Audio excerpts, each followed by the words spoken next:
Hello all, welcome to story world. నేను రిజ్వానా. మాదిరెడ్డి సులోచన గారు రచించిన మోహన రూప కథలోకి వెళ్లే ముందు మాట. దాదాపు 50 ఏళ్ల క్రితం అచ్చమైన తెలంగాణ వాతావరణం, పొందికైన మానవ సంబంధాలు కలగలిపే చక్కని ఇతివృత్తాలు మాదిరెడ్డి సులోచన సాహిత్యంలో కనిపిస్తాయి.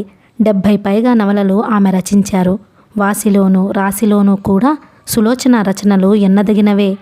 ఆమె ప్రమాదవశాత్తు అకాల మరణం పాలు కాకుండా ఉంటే మరిన్ని మంచి నవలలు రాసి ఉండేవారోననేది ఊహకు మాత్రమే మిగిల్చి వెళ్ళిపోయారు. ఇప్పుడు ఈ నవలల్ని చదువుతున్నప్పుడు కొన్ని సందర్భాలలో పాఠకులకు అసహజంగా ఉన్న భావన కలిగే అవకాశం ఉంది. ఎందుకంటే గడిచిన 50 సంవత్సరాలలో ఆర్థిక, సాంఘిక, సాంస్కృతిక రంగాలలో గణనీయమైన మార్పులు వచ్చాయి. ఆనాటి రూపాయికి నేటి రూపాయికి పొంతన లేదు. కొన్ని ఊళ్ళ పేర్లు, కొన్ని మాటల అర్థాల సైతం మారిపోయాయి.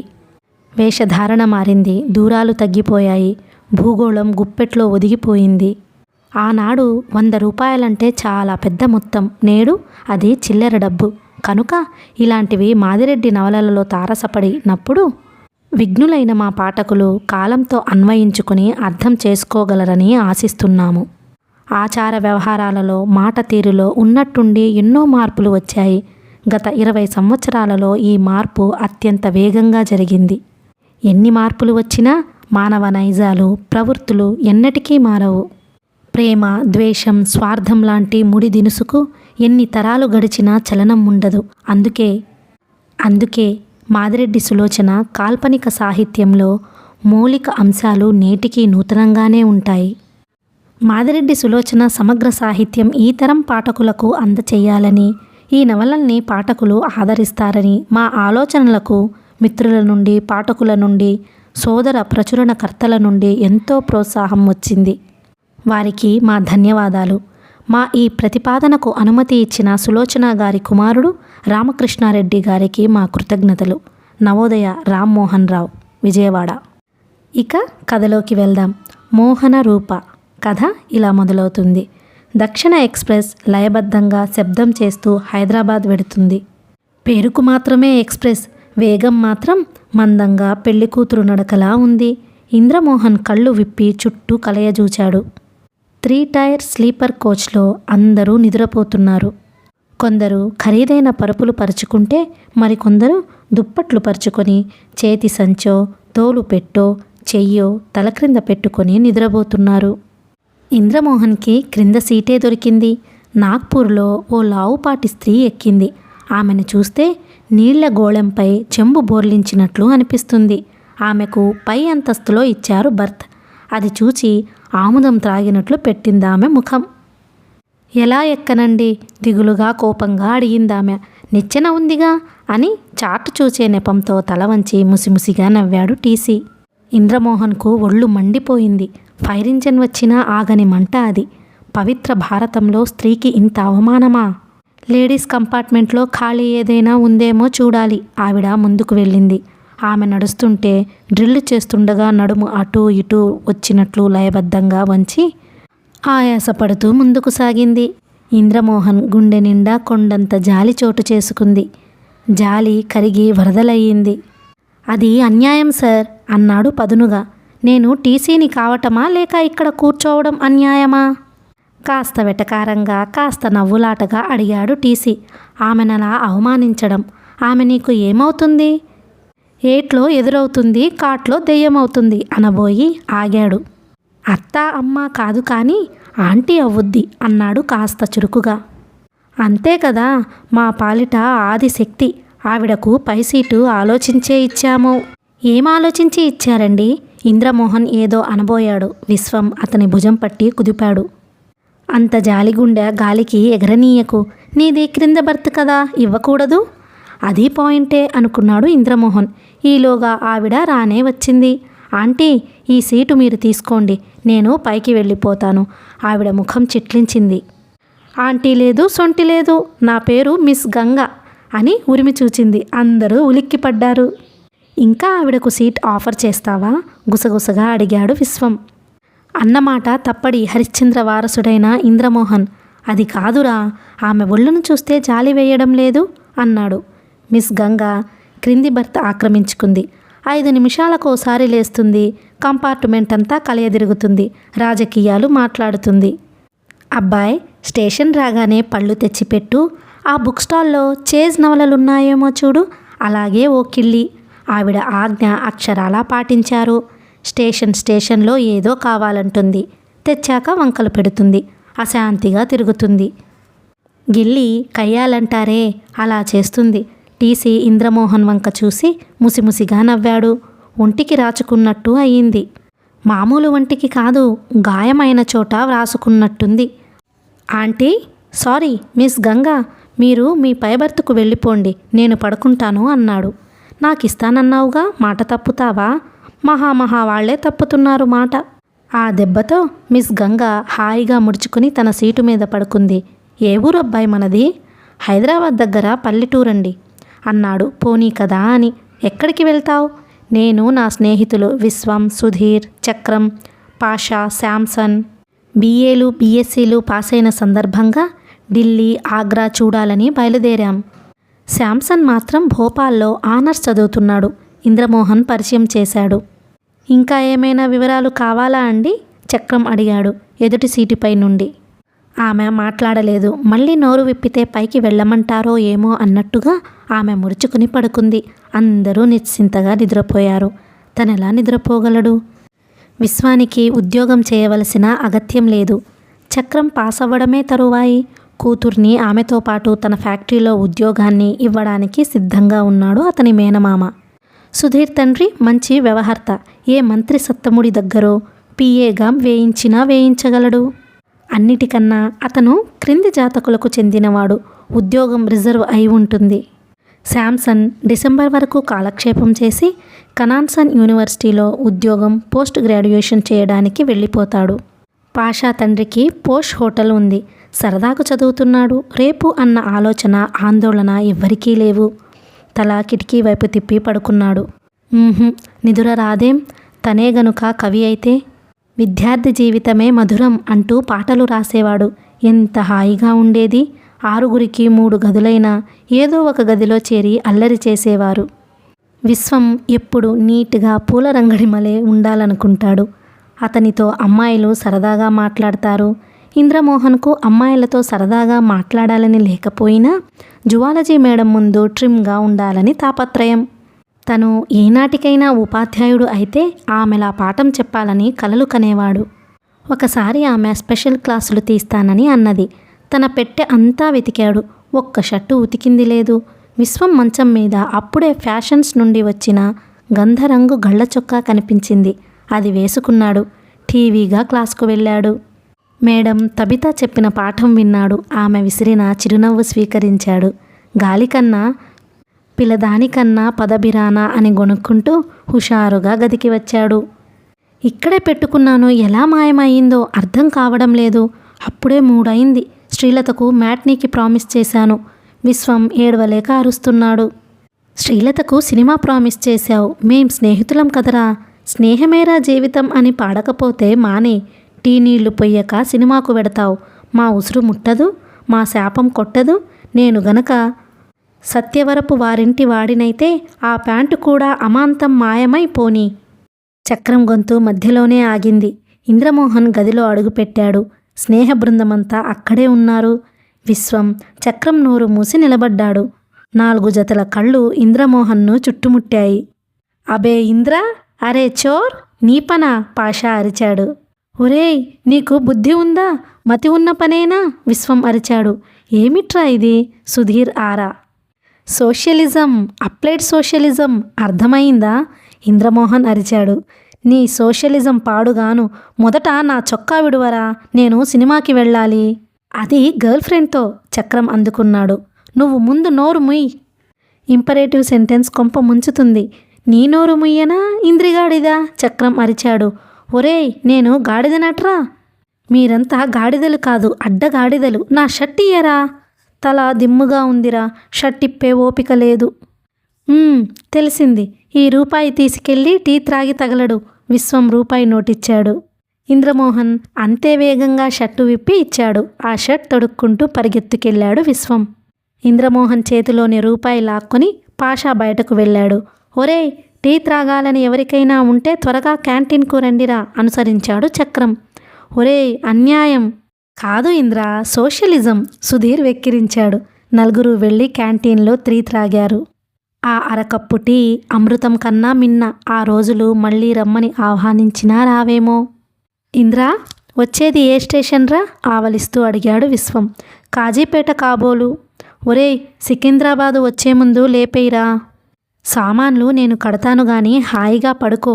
అవును, అందరం ఎక్కడికో వెళ్ళాలన్నావు, రేపటి వరకు ఆగరాదు. ఏమిట్రా ఆ గుసగుసల్, ఈ ఇంద్రిగాడికి నిదురరాదు మధ్య సీటు నుండి అరిచాడు పాషా. ఒరేయ్ పాషా, బండెక్కినప్పటి నుంచి ఒక్క నిమిషం కూర్చున్నావట్రా ముసలి పీనుగు అరిచాడు. ఇదిగో బాయ్స్, ఎక్కువ మాట్లాడారంటే న్యూసెన్స్ కేసు పెట్టాల్సి వస్తుంది మిస్ గంగా ఆవలిస్తూ అన్నది. మాట్లాడగా ముసుగుతున్నారు. 5 నిమిషాల తర్వాత విశ్వం గుర్రు వినిపించింది. అదృష్టవంతుడు అనుకున్నాడు. ఇంద్రమోహన్ను వెలివేసి వెళ్ళిపోయింది నిదురాదేవి. అతని కళ్ళ ముందు ఎర్రకోట సుందరి ప్రత్యక్షమై మాయమయ్యింది. తను పాలరాతి వస్తువులు, పట్టుబట్టలు కొనలేదు. ముఖమల్పై చమ్కీ కుట్టిన మనీ పర్సులు 2 రూపాయలకు అమ్ముతున్నారు. చెల్లెలికి ఒక పర్సు, తమ్ముడికి తాజ్మహల్ బొమ్మ అమర్చిన కీచైను కొన్నాడు. ప్రక్కన జలతరంగిని మ్రోగినట్టయింది. ఆ ఎర్ర రంగు వద్దండి, ఎండకే ఫేడవుతుంది. వీణానాదం ఎక్కడిది? తిరిగి చూచాడు. అందమైన అమ్మాయి, అంతకంటే అందమైన చిరునవ్వుతో తను తొడుక్కున్న కాశ్మీర్ కోటు జేబుల్లో చేతులు పెట్టుకుని నిల్చుంది. క్షమించండి, కొందరికి ఎంపిక తెలియదని మీ ఆవిడ చేత చివాట్లు ఎందుకు తింటారు? నవ్వితే తళుక్కుమంది అందమైన పలువరుస. రామ్మ, వెళ్ళేటప్పుడు కొనుక్కుందాం. ఓ నడవయసు స్త్రీ అనగానే ఓ చిరునవ్వు విసిరి వెళ్ళిపోయింది. ఆ చిరునవ్వుకు అతని హృదయం లయ తప్పింది. ఏ మొగలాయి హసీనా సజీవంగా రాలేదు కదా. ఆమె తీయని ఊహలలో కన్ను మూతపడింది ఇంద్రమోహన్కు. లయబద్ధంగా ఇంజన్ ముందుకు సాగిన శబ్దం వస్తూనే ఉంది ఆ నిశ్శబ్ద వాతావరణంలో. ఇంద్రమోహన్ విశ్వం వాళ్ళ అక్క ఇంటికి వచ్చాడు. బయటికి వెళ్ళిన వారు రానట్టుంది. ఒక ముసలమ్మ మాత్రం కునికిపాట్లు పడుతుంది. తండ్రి మరీ మరీ చెప్పాడు, హైదరాబాద్లో IDPLలో పనిచేస్తున్న తన బంధువును కలుసుకోమని. అతను ఉద్యోగం వేయిస్తానన్నాడు. అతనికి ఫోన్ చేస్తే 11 గంటలకు కలవమన్నాడు. 11 గంటలకే విశ్వం బయటకి వెళ్దామన్నాడు.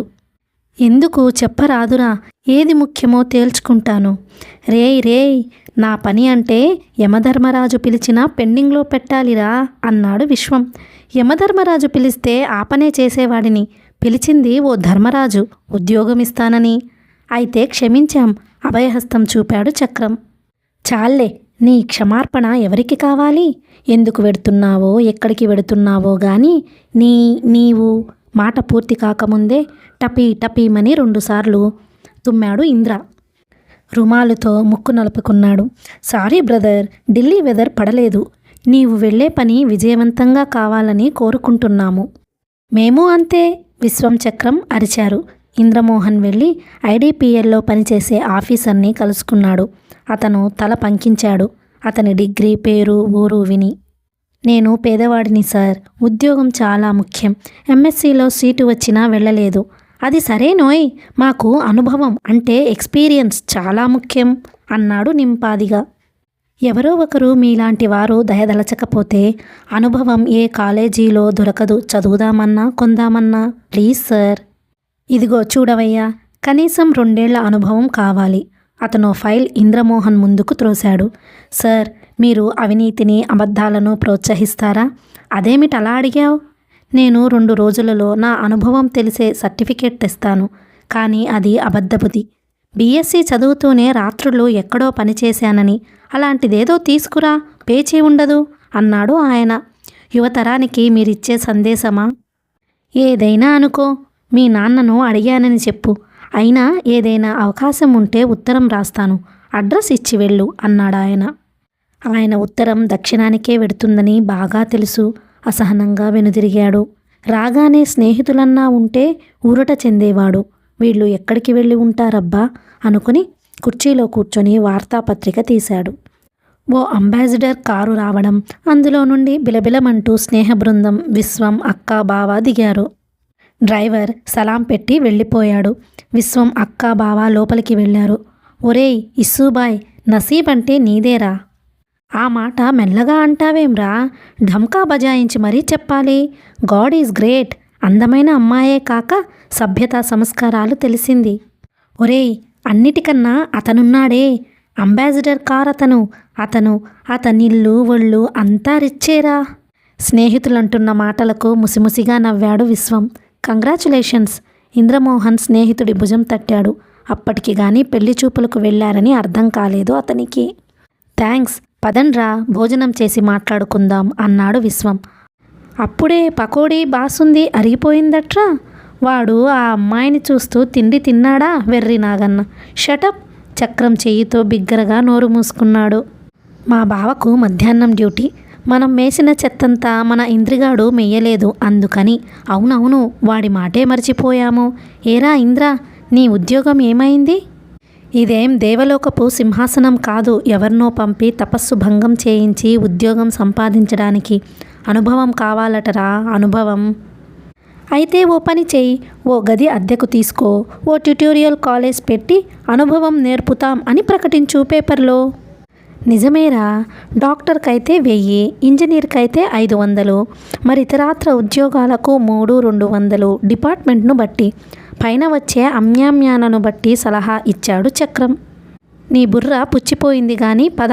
అందరూ డైనింగ్ హాల్లోకి వెళ్ళి భోజనాలకు కూర్చున్నారు. విశ్వం, అక్క, సుగుణ వడ్డన చేస్తూ అందరి అభిప్రాయం అడిగింది.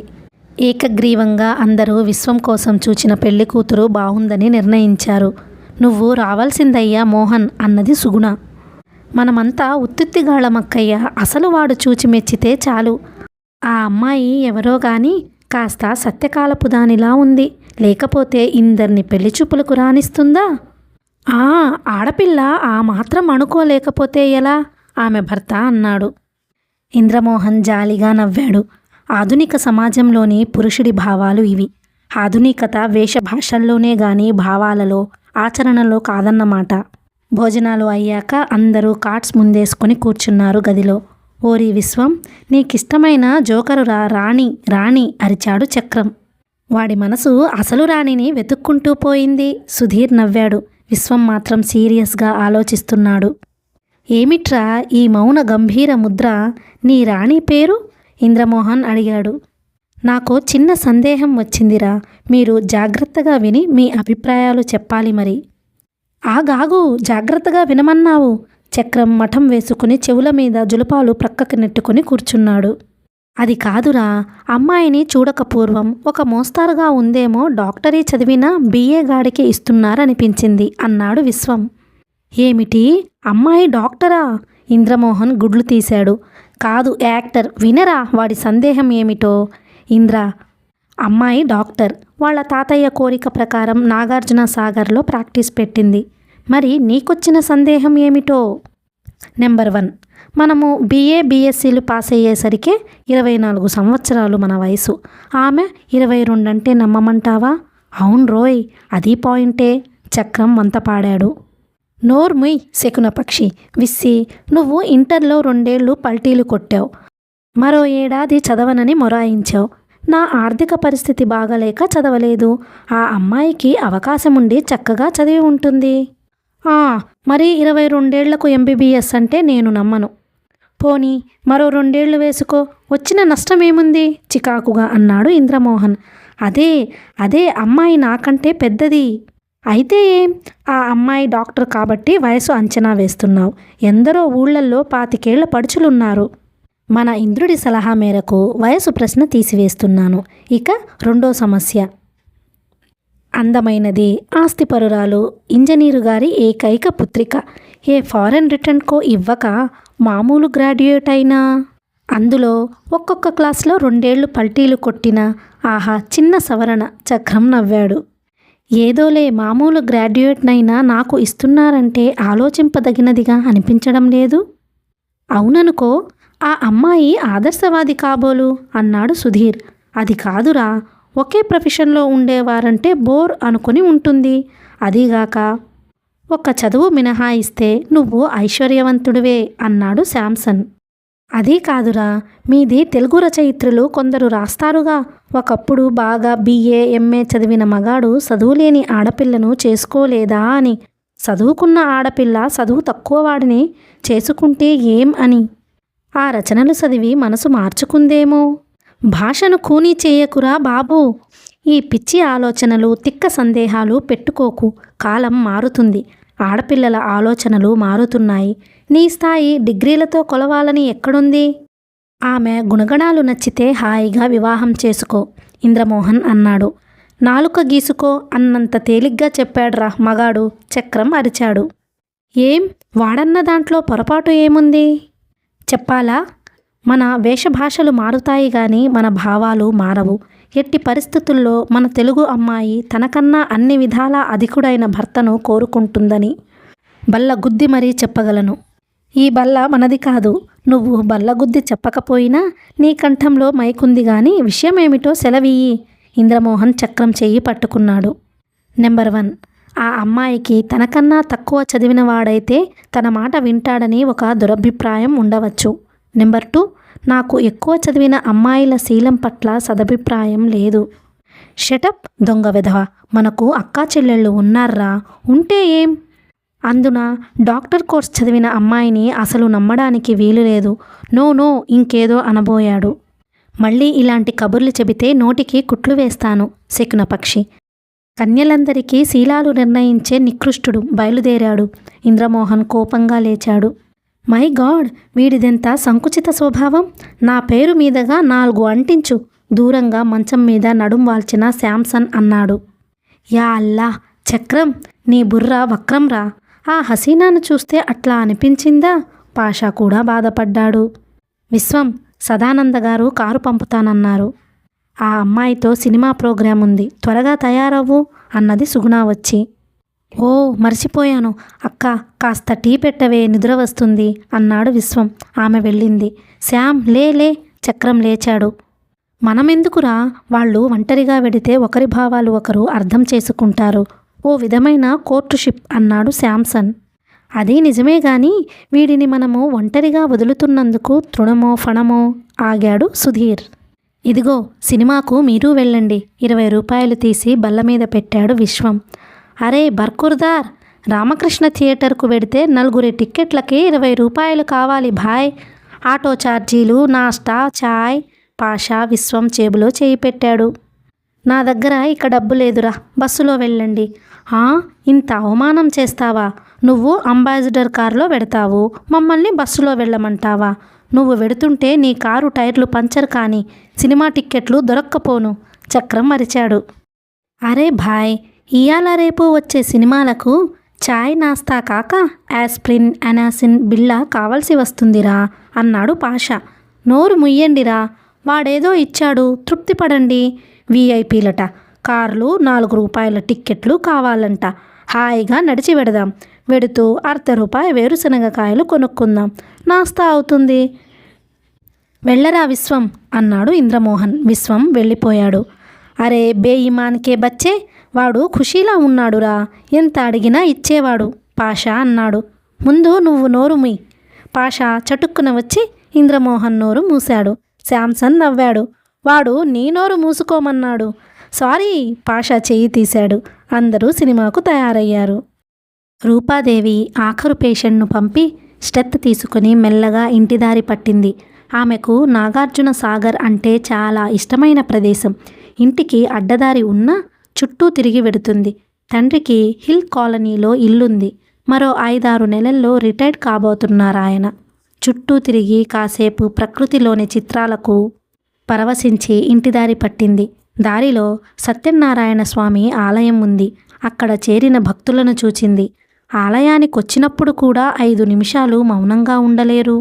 ఆలయ ప్రాంగణంలో కూర్చున్న స్త్రీ పాట ఆసక్తిగా విన్నది. సత్యనారాయణ నిత్యనారాయణ ముత్యాల హారతిదే. ఈ ముదనష్టపు పిల్ల కూరలకని వెళ్ళి సరిగ్గా గంటైంది అని చెయ్యి కళ్ళకు గొడుగు పట్టి చూచింది. నీకు పచ్చల హారతిదే, పాలు నెయ్యు పంచదారయు. ఏమన్నా అంటే అత్త పాపిష్టిది అంటారు. నా కర్మ. నుదురు బాదుకొని లేచింది. రూప నవ్వుకుంది. ఉందాగా ఉండాలని జడనే ముడిగా చుట్టింది. అది ఊడి జడబారుగా వీపున పడింది. కారు తీసుకువెళ్ళమ్మా అంటారు శ్రీహరి కూతుర్ని. ఆమెకు అలా నడిచి వస్తేనే ఆనందంగా ఉంటుంది. అవునండి, మీ ఆదర్శాలు మీరే గాని నా మాట వినరన్నమాట రుక్మిణి అడుగుతుంది.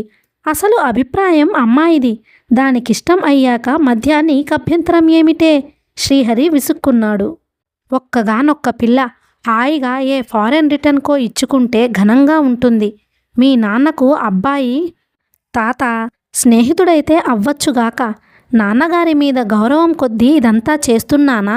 నా వల్ల కాదంటే ఈ ప్రపంచాన్నే ఎదిరిస్తాను.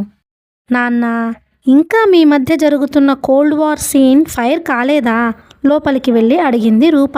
శ్రీహరి కూతురి వంక చూచి ప్రసన్నంగా తల ఎగరవేశాడు. ఈ అమ్మాయికి చిరునవ్వు పెట్టని ఆభరణమా అనుకున్నాడు.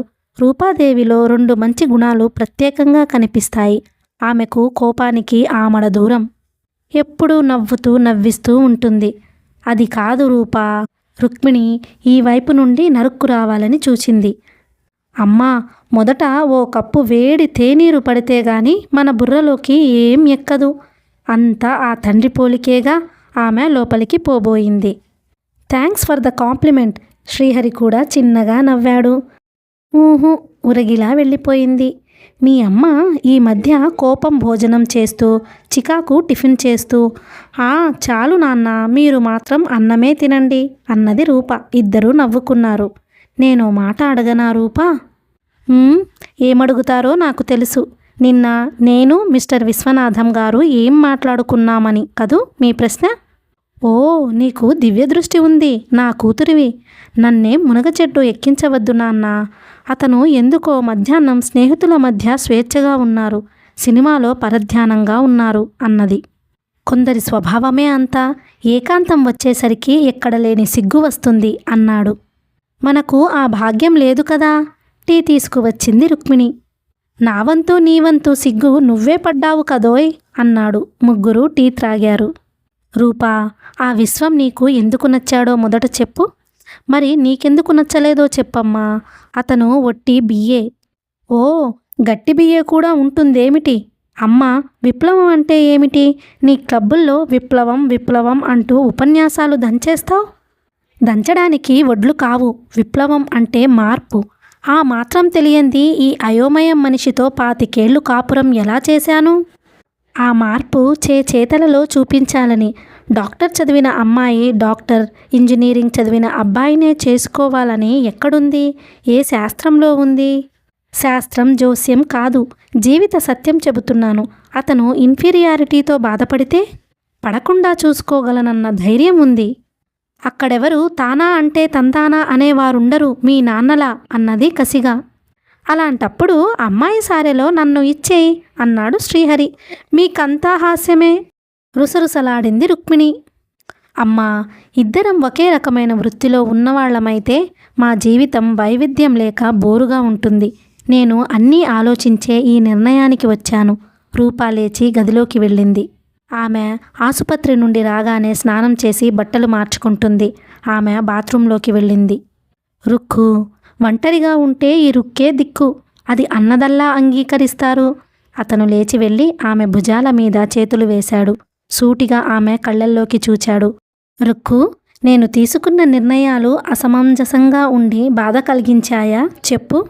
ఆమె జవాబు చెప్పలేనట్లు అతని భుజంపై తలవాల్చింది. నా బాధ మీకు అర్థం కాదండి. డబ్బు హోదా ఉన్నంత మాత్రాన సరిపెట్టుకోలేకపోతున్నాను. మీ పట్టుదల ఏమిటో అర్థం కాదు. మీ అల్లుడు ఏం చేస్తాడని అడుగుతారు గాని ఎంత డబ్బుందని అడగరు. ఆ పిచ్చి ఊహలన్నీ మానేయ్. మనకున్నది ఒక్క అమ్మాయి. నాన్నకు నేను ఒక్కడినే. అది కళ్ళ ముందు ఉండాలని కోరుకుంటూ ఈ సంబంధం సూచించాను. రూపకు నచ్చకపోతే వదిలేసేవాడినే.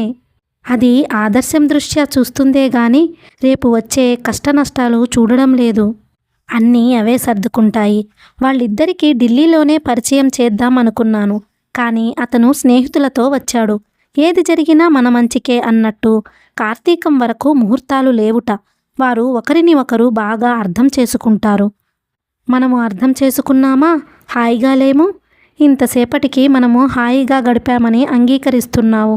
థ్యాంక్స్ అన్నాడు ఆమెని దూరంగా జరుపుతూ. కబుర్లు. ఆ వంటావిడ ఏదో తగలేస్తుంది. వాసన. ఆమె భర్త చేతులు మృదువుగా నెట్టి వెళ్ళిపోయింది. శ్రీహరి కూతురి గదిలోకి వెళ్ళి మౌనంగా బయటకి చూస్తుండడం గమనించి వెళ్ళిపోయాడు. రూపాదేవి ఆలోచనలు ఎటో వెడుతున్నాయి. జీవితంలో జరిగిన కొన్ని అపురూపమైన సంగతులు నీడల్లా వెంటాడుతుంటాయి. బయటకు చూచింది. సంధ్యాదేవి కూడా చీకటి మాటకు తప్పుకుంటున్నది. పక్షుల కిలకిలలు వినిపించాయి. ఆమెకు తాజ్మహల్ సందర్శనం ఒక మధురానుభూతి. షాజహాన్ అంత పిచ్చి ప్రేమికులుంటారా? సమాధి కట్టి చరిత్రలో అమరుడయ్యాడు. విశ్వం గుర్తుకు వచ్చాడు. ప్రేమ అర్థం చేసుకోవడం అంటే అట్టే నమ్మకం లేదు రూపకు. ఈ మారుతున్న సాంఘిక పరిస్థితులు నిలకడ లేకుండా చేస్తాయి మనిషిని. కోర్టుషిప్ అంటూ సంవత్సరాల తరబడి తిరిగి చేసుకున్న వివాహాలు సఫలమవుతున్నాయా? ఒకరి బలహీనతలు ఒకరు క్షమించే గుణం ఉంటే నెట్టుకుపోవచ్చేమో. మెడికల్ కాలేజ్ హాస్టల్లో ఉండగా క్లాస్మేట్ సుధా దూకుడు భరించింది. అందరూ తనను కవ్వించేవారే. తను నవ్వి ఊరుకునేది. సుధకు ప్రేమించే వ్యక్తుల సహచర్యం లేదు. మారుటి తల్లి బాధ్యతగా చూచే తండ్రి అడిగినంత డబ్బు పంపేవారు. తనను లేపక ఎవరి మానాన వారు లేచి చదువుకుంటే అప్పుడు దెబ్బలాటే. పరీక్షలు దగ్గరకొస్తున్నాయి. లేపితే మీ సొమ్ము ఏం పోయింది? నేను చదివి ఫస్ట్ వస్తానని మీ ఏడ్పు అనేది. పాపమని రెండవ రోజు పని గట్టుకొని లేపితే గయ్యమనేది. మీకు బుర్రుందా? నేను ఏదైనా సహిస్తాను గాని నిదుర పాడైతే సహించను. ఆ రోజంతా చిందులు వేసేది. ఆమె తోడి సహచర్యం నిప్పుల మీద నడక అన్నారు అందరూ. ఆమె రూమ్ నుండి అంతా మారారు. రూపాదేవి తప్ప. సుధా చిటపటల వెనుక ఉన్న ఆంతర్యం గ్రహించేది. జాలిగా నవ్వేది. దానికి సుధకు కోపమే. రూపను కవ్వించేది. తప్పు చేసిన వాళ్ళు నంగనాచుల్లా పడి ఉంటారు. నేను ఫ్రాంక్ నబ్బా, ఏమన్నా ముఖాన అనేస్తాను. చాటుమాటు వ్యవహారాలు నాకు తెలియవు అనేది. మళ్ళీ అన్నీ చాటుమాటు వ్యవహారాలే. తను బ్రాహ్మిన్, మాంసాహారం తీసుకునేది. నాకిష్టం తీసుకుంటాను అనే ధైర్యం లేదు. చీచి, వెధవ ఫాతిమా అలవాటు చేసింది అనేది. ఆమె చిన్నపిల్లల తత్వం చూచి నవ్వుకునేది రూపాదేవి. ఆమె, ఈమె, అతడు, ఇతడు అన్న సంబోధన చాలా దూరంలో ఉండేది. వాడు, వీడు, అది, ఇది అనేది. కొందరు ఆమెని మోసగించడానికి స్నేహం చేస్తారు. మరి అంతేవాసి అయిన రూప ఎందుకు సహిస్తుందన్నది అందరికీ ప్రశ్నగానే మిగిలిపోయింది. కొందరు దూకుడుగా రూపాదేవిని ఆ మాట అడిగేవారు. సుధను సానుభూతితో అర్థం చేసుకోండర్రా అనేది. మీతో దెబ్బలాడితే నా మనసులోని బాధ వెల్లడించుకోవడానికి నాకు అత్యంత ఆప్తురాలు అమ్మ ఉంది. తను ఒంటరిది. అలా సుధతో 5 ఏళ్లు నెట్టుకు వచ్చింది. దానివల్ల నష్టపోయిందేం లేదు. రూపాదేవి ఆలోచనలు మళ్ళీ వర్తమానం వైపు వచ్చేశాయి. కథల్లో చదివినట్టు ముగ్ధ మనోహరంగా నవ్వలేదు అతను. సినిమాల్లో చూసినట్టు చేతులు చాపలేదు విశ్వం. మీరు వచ్చి చాలాసేపు అయ్యిందా అన్నాడు వస్తూనే. అరగంట అయ్యిందేమో అన్నది చిన్నగా నవ్వి. డ్రైవరు టిక్కెట్లు తెచ్చాడు. శతదినోత్సవం చేసుకుని ఇంకా ఆడుతున్న సినిమా. జనం అట్టే లేదు. ఇద్దరూ ఒక మూలకు వెళ్ళి కూర్చున్నారు. మీకు ఏ సినిమాలంటే ఇష్టం? మెల్లగా అడిగాడు. ప్రత్యేకంగా ఫలానా అని లేదు. ఎంటర్టైన్మెంట్ ఉన్నవి ఇష్టపడతాను. దుఃఖపూరితమైనవంటే భయం. మన సినిమాల్లో 100కి 90 దుఃఖపూరితాలే. మళ్ళీ దుఃఖాంతాలు కావు. ప్రాణం పోతున్న సమయంలో ఎవరో ఒకరు పాట పాడి ప్రాణం నిలుపుతారు. అందుకే ప్రతి ఆసుపత్రి దగ్గర ఓ ఆలయం ఉండాలంటాను. ఆఖరు రిసార్ట్గా ఏడుస్తూ ఓ పాట పాడితే రోగి లేస్తాడేమో. రూపాదేవి కిలకిల నవ్వింది. నాకు హింట్ ఇస్తున్నారా ఏం? ఈ మధ్య ఓ హిందీ సినిమా చూచి నేను అలాగే అనుకున్నాను. కొంతలో కొంత ఇంగ్లీష్ సినిమాలు నయం. టెక్నికల్గా ఇంప్రూవ్ అయ్యాయే గాని కొన్నిటిలో మనవాళ్ల చాదస్తం అక్కడా ఉంటుంది. న్యూస్ రీల్ ప్రారంభమయ్యింది. సీరియస్గా సినిమా చూడడం మొదలుపెట్టాడు. మీరు ఆటలు ఆడుతారా? మెల్లగా అడిగింది. అతను వినిపించుకున్నట్టు లేదు. మరోసారి ప్రయత్నం చేసి తను సినిమా చూడడంలో నిమగ్నురాలయ్యింది. మధ్యంతరంలో లేచాడు. టీ త్రాగుతారా? అన్నది. అతను టీ తెచ్చేసరికి సినిమా మొదలైంది. 1-2 సార్లు ఆమె తిరిగి చూచేసరికి తన వైపే చూస్తున్న అతని ముఖం తిప్పుకున్నాడు. అదొక అద్భుతమైన అనుభవంలా, మధురానుభూతిగా మిగలలేదు ఎందుకో. కథ కొనసాగుతుంది.